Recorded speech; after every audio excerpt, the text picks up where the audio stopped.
Hello everyone, welcome to another episode of TCG Talk, back today with another video. And in today's video I'm going to be giving a wrap up of the Pro Tour, kind of talk about how day 1 and day 2 went as we go into top 8 tomorrow, talk about some of the percentages of the meta, how everything shaked out, and just kind of give you a one-stop shop.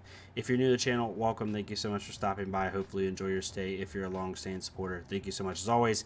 Again, like I said last video, and for the foreseeable couple of next videos, I'm using a different mic right now. My Shure mic is out of commission for a little bit until we get some repairs on it, so bear with me on that. But we'll get right into it.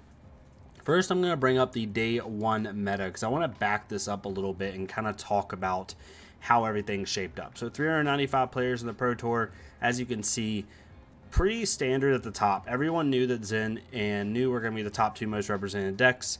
Some people thought that Nu might actually overtake Zen. I personally thought Zen would be the top deck. It's just Nu is such a hard hero to swap to if you were starting on Zen.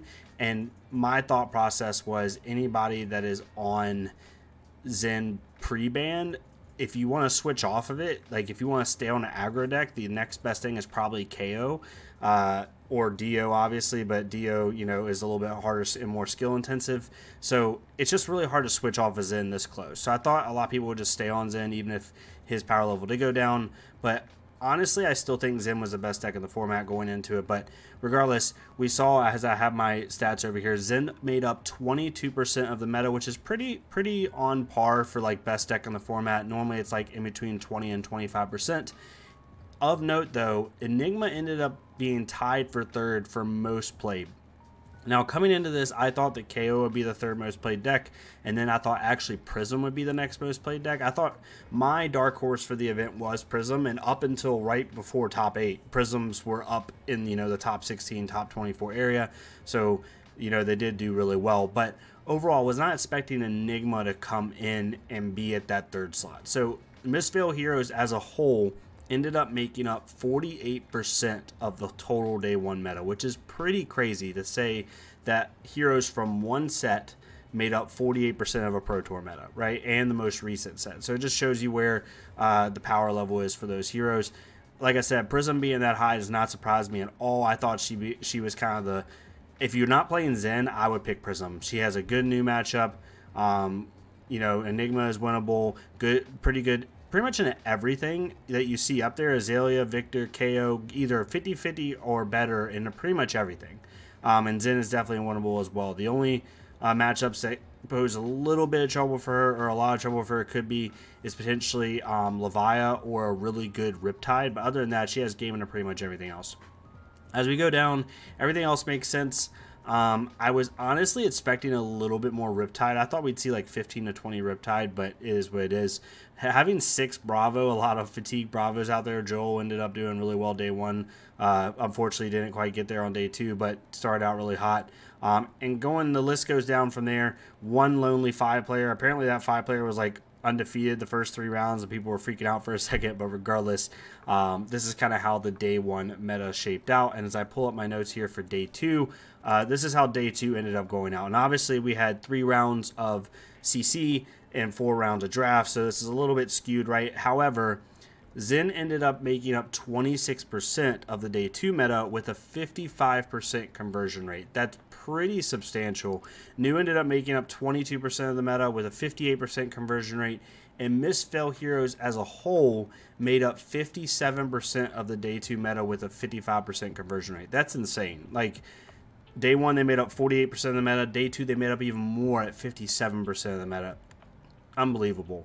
Of note, for the best conversion rates in the day 2, Uziri technically had 100% conversion rate. Both Uziris actually did very well, as you'll see in the event as a whole, one making top 8 and one getting pretty close.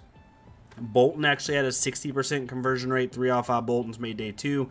And then the next 2 highest conversion rates, funny enough, were Nu and Zen. Even though they were the most represented decks, they still converted extremely well. Of note, the worst conversion rates, technically, Fi and Teklo both had a 0% conversion rate. Even only one of them was represented in day 1. Neither one of them made it. And then both Kasai's didn't make it, so none of the players who brought those decks, unfortunately, made day 2. And then more realistic bad conversion rates. KO actually had a really bad conversion rate. Only 8 out of 31 KOs made day 2, which is about under 30%. And then Max also had a pretty bad conversion rate too. There was 4 Maxes, which isn't too bad. None of them made day 2. So that's kind of how that shaped up. But as you can see, things maintain status quo for the most part. As we go in the top 8 though and pull this up, as you can see, we have 3 Zens and 4 total Assassins, 3 News and 1 Uziri, and then 1 Lone Levia.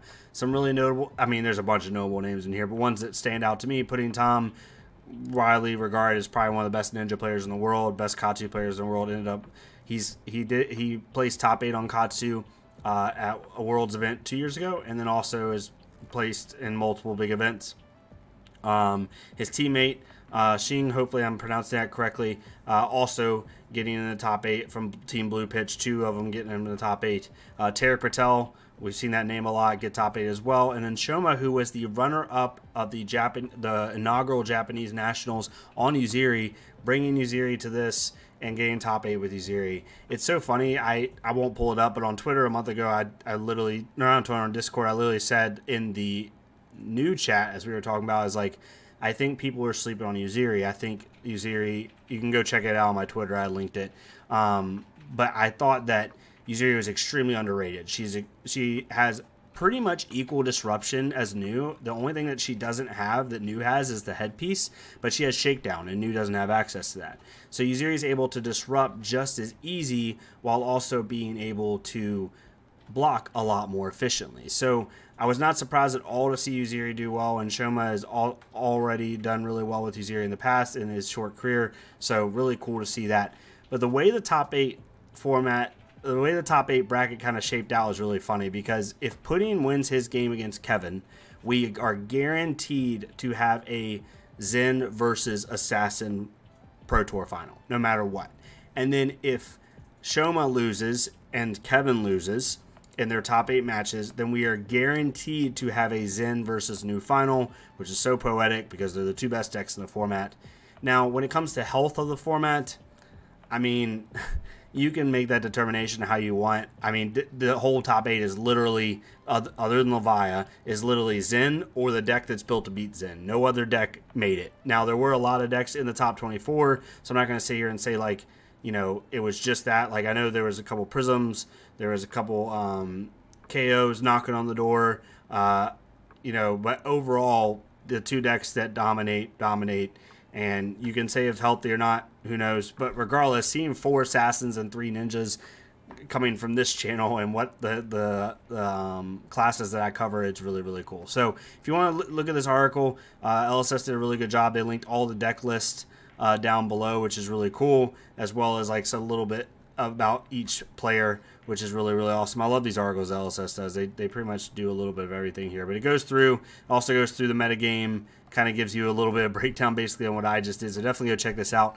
Of note also in draft, look at these draft numbers. That's so awesome to see that literally just because we didn't have 1 extra player, if we would have had 1 more player somehow, it's almost a near equal draft, which shows the health of this draft format. I think that this draft format is grossly matured in a good way, and people are trying to finally figure out that all 3 heroes are viable, which is really, really healthy for the game. I'm really loving this limited format. But they go over a little bit about a bunch of different players, so definitely go check this out.